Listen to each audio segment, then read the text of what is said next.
आप देख रहे हैं एकलव्य एजुकेशन सेंटर और मैं हूं केवल आपके सामने। और इस बेहद ही खास एपिसोड में आपका हार्दिक स्वागत एवं अभिनंदन है। तो चलिए इस एपिसोड का शुरुआत करते हैं और आपके सामने है 61 नंबर प्रश्न।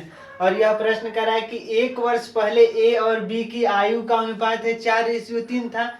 वर्तमान वर्तमान से 7 साल बाद उनकी आयु का अनुपात 9:7 होगा। यानी वर्तमान में जो भी उनकी आयु होगी उनके 7 साल बाद जो उनका अनुपात हो जाएगा 9:7 होगा। तब बी की वर्तमान आयु क्या होगी, यानी बी की वर्तमान आयु पूछ रहा है। जब इस तरह से हमारे सामने प्रश्न होंगे तो सबसे पहले हमारे प्रश्न में दिया है कि एक वर्ष पहले ए और बी की आयु का अनुपात 4:3 था। यानी ए की वर्तमान आयु की बात करते हैं तो ए की वर्तमान आयु मान लेते हैं कि x है, क्योंकि हमें एग्जैक्ट संख्या नहीं मालूम है कि क्या है। तो मान लेते हैं कि x की जो a की वर्तमान आयु है वो है x है, यानी a की वर्तमान आयु। तो a की वर्तमान आयु बराबर में x है। जब हम b की बातें करते हैं यानी b की वर्तमान आयु y है। तो b की वर्तमान आयु y मान लेते हैं। यहाँ से हम वर्तमान मतलब b की वर्तमान आयु y है। तो इस तरह से a और b की हमें वर्तमान आयु मिल चुकी है। अब आगे प्रश्न कह रहा है कि एक वर्ष पहले ए और बी की आयु का अनुपात 4:3 था। यानी एक वर्ष पहले की बात हो रही है। तो वर्तमान में जब x और y है, ए की आयु y है तथा बी की आयु y है।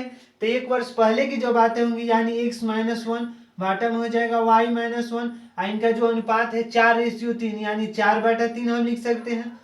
क्योंकि एक वर्ष अगर बाद की बातें होता है तो हम यहाँ पर प्लस लिखते हैं, क्योंकि एक वर्ष पहले की बातें हो रही है। तो जबकि वर्तमान आयु अगर x है तो एक वर्ष जैसे ही पहले की बातें होंगी तो एक घटा देंगे।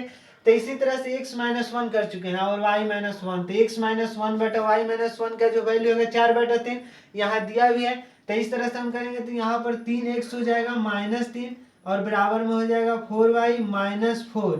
अगर करना है तो 3x - 4y बराबर में हो जाएगा -1। तो इस तरह से हमें पहला इक्वेशन मिल चुका है, यानी -1। तो यह पहला इक्वेशन मान लेते हैं कि यह पहला इक्वेशन है। जब हम दूसरे इक्वेशन की बातें करते हैं यानी दूसरा जो प्रश्न आगे का रहा है कि वर्तमान से 7 साल बाद उनकी आयु का अनुपात 9:7 होगा।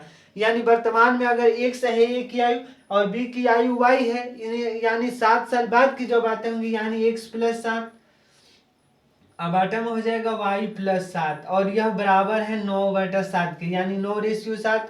तो 9/7 लिख चुके हैं। यहाँ से गुणा करेंगे तो हो जाएगा 7x प्लस हो जाएगा 49 और यहाँ पर हो जाएगा बराबर में 9y और प्लस हो जाएगा 63। तो इस तरह से लिख चुके हैं। और 7x - 9y अब बराबर में हो जाएगा, अगर यहाँ पर जाएगा 63 में से 49 को घटाएंगे क्योंकि यहाँ पर प्लस है तो इधर जाएगा तो माइनस। तो इस तरह से जैसे ही घटाएंगे यानी 63 में से 9 7 7 49। तो इस तरह से हो जाएगा। मान लीजिए यहाँ पर 63 में से 49 यानी 12 में से जब 9 घटेगा यानी 13 में से 9 घटेगा तो 4 बच गया है। और फिर यहाँ पर बच गया 5 और 5 में से 4 जाएगा तो 1 यानी 14 होगा। जैसे ही 49 + 14 करेंगे तो 63 हो जाएगा। तो इस तरह से हमें दूसरा इक्वेशन में मिल चुका है। अब हमें b की आयु बताना है यानी y की वैल्यू बताना है, क्योंकि b की जो वर्तमान आयु y है और b की वर्तमान आयु ही पूछ रहा है, यानी y की वैल्यू हमें निकालना है। जब हमें दो इक्वेशन मालूम है यानी यहाँ पर पहला इक्वेशन और दूसरे इक्वेशन को जब हम ऐड कर देते हैं यानी हो जाएगा 3x अब प्लस यहाँ पर हम x की वैल्यू निकाल कर डायरेक्ट इसमें पुट करना चाहेंगे। यानी यहाँ पर x की जब हम वैल्यू निकालेंगे यानी 3x बराबर में हो जाएगा +4y और -1, यानी x बराबर में लिख सकते हैं कि 4y - 1/3।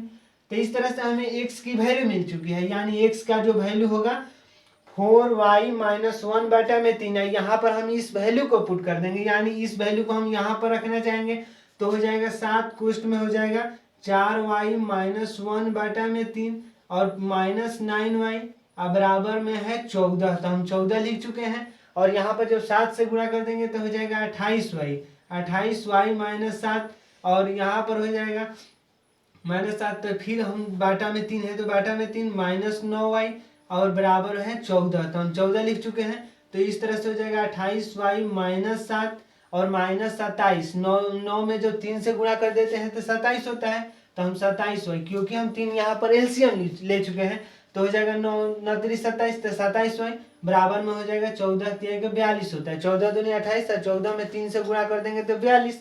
तो इस तरह से 28y - 7 - 27 बराबर में 42 है। यानी 28y में से 27y को जब घटाएंगे तो केवल y बच जाएगा, यानी y बराबर में हो जाएगा 42 + 7।